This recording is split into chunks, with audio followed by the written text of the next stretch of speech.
That's not supposed to happen.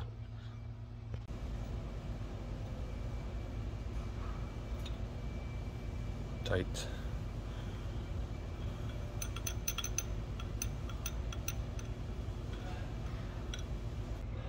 New bearing.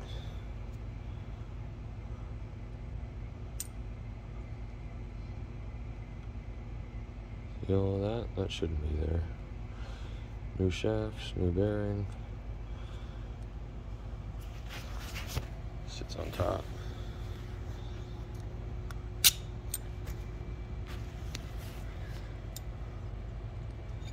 No play. No play. It's all back together. No more play in the shaft. I stood on the pedal here, so the motor started to scream and made a really bad sound in the video.